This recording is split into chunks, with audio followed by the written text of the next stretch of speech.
Les séances de sensibilisation sur comment exploiter le pouvoir des données inclusives pour un avenir résilient et équitable pour tous se poursuivent toujours à Parakou, et ce dans le cadre de la célébration de la 35e édition de la Journée mondiale de la population.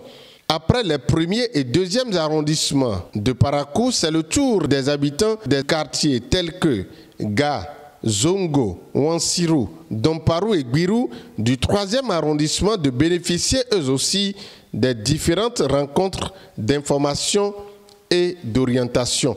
Le NFPA milite pour que les femmes ne meurent pas en voulant donner la vie, pour qu'elles soient protégées, pour n'avoir d'enfants que quand elles veulent, et surtout qu'elles ne soient pas violentées. Le jour, il y aura un rebondissement, et l'élu local qui a réglé ça à l'amiable, et les auteurs du viol ou de la grossesse sur enfant ou autre, ou du mariage, ils subissent les mêmes peines de prison. Plusieurs barrières se dressent à nous et nous avons parfois de difficultés à nous défendre, ont-ils dit.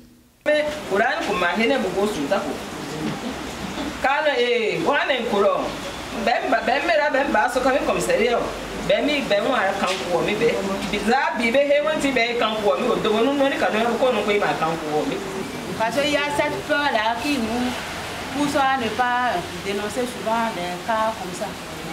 Dans l'après-midi de ce même jeudi, les élus municipaux de Parakou, avec à leur tête le maire Inoussa Tchabi Zimé, ont été eux aussi entretenus par les communicateurs déployés sur le terrain.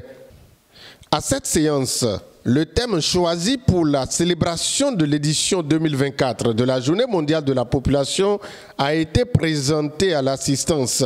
Il a été aussi question de la présentation de la monographie du département du Borgou et de faire un zoom sur la municipalité de Parakou.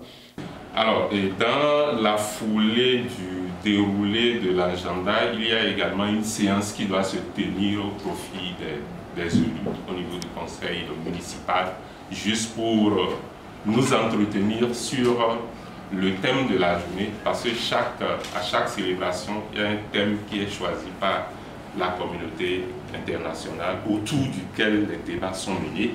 Donc il y a le thème. C'est des données récentes parce qu'il y a une enquête qu'on appelle MIX que l'INSTAG a réalisée en 2021. Donc c'est des données vraiment récentes qui ont actualisé les données de LGPH4. Si nous nous plaignons au niveau du conseil municipal qu'on n'a pas de ressources, c'est parce que ces ressources-là existent dans Parakou, mais nous échappent. Donc nous avons besoin en tant que décideurs de savoir véritablement la situation. Des apports, inquiétudes et questions ont été posés aux membres de la délégation pour des réponses. Aujourd'hui, notre État est dans cette dynamique, dans cette démarche-là, du point de vue où le recensement général de la population et de l'habitat a démarré depuis un certain moment. Tout ça, c'est pour avoir les données quantitatives et qualitatives de notre population afin de faciliter les prises de décision. Pour la qualité des informations à collecter, pour la maîtrise des données à collecter, la prise en compte des acteurs locaux à travers l'ouverture, disons, des possibilités d'enregistrement au niveau communal, quitte à ce qu'après le niveau communal, on vous envoie ce que les communes elles-mêmes ont enregistré. Cela permettrait d'avoir des agents recenseurs, des agents collecteurs d'informations de qualité, parce que ce sont ces gens qui connaissent un peu le milieu. Le deuxième thème que madame vient de dérouler, c'est toujours pour les enfants délaissés, les grossesses, et il y en a à Parakou.